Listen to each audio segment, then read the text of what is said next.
Assalamualaikum warahmatullahi wabarakatuh.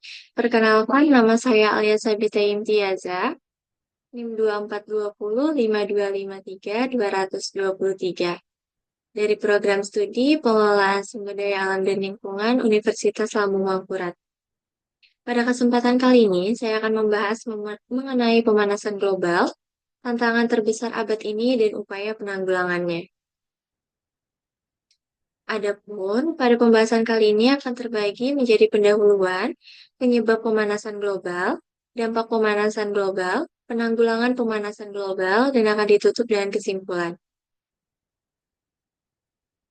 Untuk yang pertama, yaitu bagian pendahuluan, pemanasan global sendiri adalah kejadian meningkatnya suhu rata-rata atmosfer, laut, dan daratan bumi.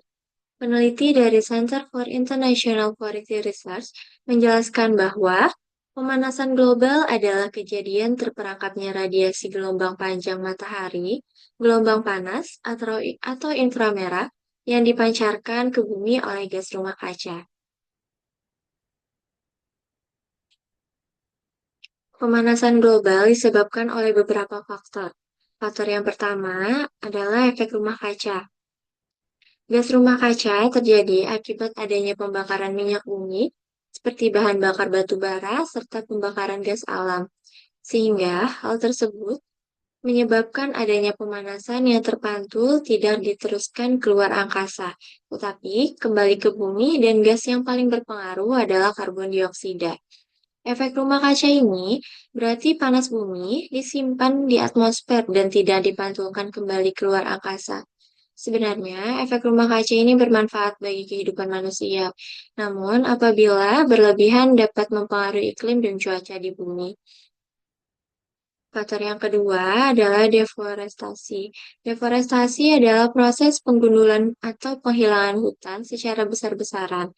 Umumnya dilakukan untuk membuka lahan seperti pertanian, pembangunan infrastruktur, atau pembangunan permukiman. Aktivitas ini dilakukan dengan menebang pohon tanpa diimbangi dengan reboisasi atau penanaman kembali. Faktor selanjutnya adalah polusi metana karena pertanian dan peternakan. Selain karbon dioksida tadi, unsur yang berperan besar dalam pemanasan global adalah gas metana. Jumlah metana yang tinggi dapat mengurangi jumlah oksigen di atmosfer sekitar 19,5%. Pada level yang lebih tinggi, jika gas metana bercampur dengan udara dapat menyebabkan kebakaran dan ledakan. International Energy Agency memperkirakan emisi metana di seluruh dunia pada tahun 2022 mencapai 580 juta ton. Sekitar 40%-nya merupakan emisi metana alami dari gambut atau lahan basah, sedangkan 60% merupakan emisi metana antropogenik dari hasil aktivitas manusia.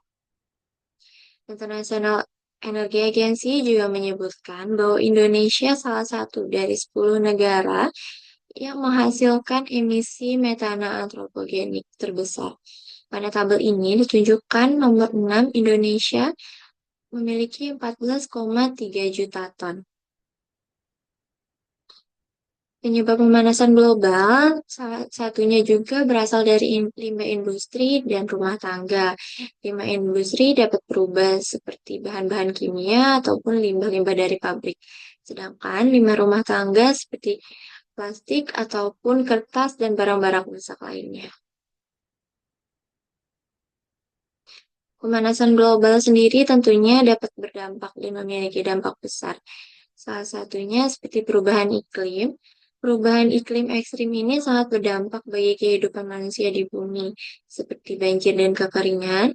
Peningkatan suhu udara yang menyebabkan pola cuaca dapat mengalami curah hujan yang sangat tinggi atau bahkan kekeringan yang juga dapat berpengaruh terhadap kondisi iklim tersebut. Selanjutnya, kenaikan permukaan laut. Kenaikan permukaan laut seperti mencairnya es di kutub, pemanasan menyebabkan kenaikan suhu udara dan mencairnya es di kutub. Selain itu, juga menyebabkan erosi pantai dan kerusakan ekosistem pesisir. Dampak lainnya adalah kerusakan ekosistem. Kerusakan ekosistem ini berupa kehilangan keanekaragaman hayati, perubahan habitat, dan migrasi pemindahan spesies dari suatu tempat ke suatu tempat lainnya. Dampak pemanasan global juga berdampak terhadap sumber daya alam, seperti pertanian. Pemanasan global mempengaruhi musim musim tanam dan ketersediaan air untuk imigrasi yang dapat merugikan sektor pertanian, menyebabkan penurunan hasil panen dan meningkatkan resiko kelaparan. Selanjutnya ada kekurangan air, perubahan pola hujan dan meluasnya daerah kering memperburuk krisis air bersih, mengancam pasokan air untuk keperluan domestik, pertanian, dan industri. Pemanasan global juga berdampak pada sosial dan ekonomi, seperti perpindahan penduduk. Pemanasan global dapat menyebabkan terjadinya perpindahan besar-besaran penduduk akibat bencana alam, kelangkaan sumber daya, dan naiknya permukaan laut, serta menciptakan pengungsi iklim. Pengungsi iklim sendiri adalah berpindahnya suatu kelompok atau sekelompok orang pada suatu tempat ke suatu tempat lain dikarenakan kondisi iklim di daerah tersebut. Selanjutnya ada kerugian ekonomi, seperti kerusakan infrastruktur, penurunan produktivitas pertanian, dan peningkatan biaya kesehatan terkait dampak iklim dapat mempengaruhi pertumbuhan ekonomi global. Pemanasan global juga akan berdampak pada kesehatan manusia, seperti penyakit yang berkembang biak. Perubahan iklim dapat memperburuk penyebaran penyakit yang ditularkan melalui faktor seperti malaria dan demam berdarah, karena perubahan suhu dan kelembapan dapat memperluas wilayah penyebaran nyamuk. Selanjutnya juga akan berdampak seperti gelombang panas, yaitu peningkatan suhu global menyebabkan lebih banyak gelombang panas ekstrim yang beresiko meningkatkan kasus dehidrasi, heat stroke, dan penyakit terkait suhu tinggi, terutama di kota-kota besar. Kualitas udara yang buruk, pemanasan global dapat memperburuk polusi udara, meningkatkan konsentrasi ozon permukaan yang berbahaya bagi kesehatan pernapasan manusia. Adapun penanggulangan pemanasan global yang dapat dilakukan, yang pertama adalah pengurangan emisi gas rumah kaca. Salah satunya dengan cara meningkatkan efisiensi energi di berbagai sektor rumah tangga, industri, transportasi, seperti mengurangi ketergantungan pada kendaraan bermotor berbahan bakar fosil dengan memperkenalkan kendaraan listrik.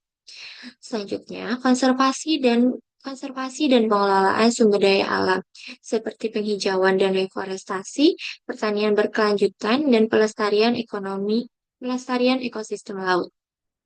Yang ketiga, dengan cara pengurangan limbah dan daur ulang, yaitu dengan mengurangi sampah dan polusi dan pengelolaan limbah industri. Selanjutnya, meningkatkan kesadaran dan pendidikan dengan cara pendidikan tentang perubahan iklim, penyuluhan dan dukungan kebijakan dengan cara menginformasikan kepada masyarakat, dan kepada pengusaha, dan kepada pemerintah itu sendiri tentang dampak perubahan iklim dan apa dampaknya kepada kehidupan di masa depan. Selanjutnya, teknologi inovatif. Teknologi inovatif salah satunya teknologi untuk menangkap karbon dioksida dari atmosfer atau langsung dari sumber emisi industri dan menyimpannya di bawah tanah atau di tempat lain untuk mencegahnya memasuki atmosfer. Selanjutnya, peran pemerintah dan kebijakan global seperti implementasi kebijakan lingkungan. Pemerintah dapat menetapkan kebijakan yang lebih tegas dalam pengurangan emisi, seperti pengenaan pajak karbon, memberikan intensif dan penggunaan energi bersih, dan mendorong pembangunan infrastruktur hijau. Yang terakhir, ada penerapan ekonomi hijau, yaitu dengan ekonomi sirkular atau berfokus pada pengurangan pemborosan dan pengoptimalan penggunaan sumber daya dengan cara mendaur ulang produk dan bahan mentah, memperpanjang siklus hidup produk, dan mencegah limbah. Yang terakhir, dengan cara investasi hijau, yaitu mendorong investasi dalam sektor yang mendukung keberlanjutan, seperti energi terbarukan, teknologi ramah lingkungan, dan infrastruktur hijau.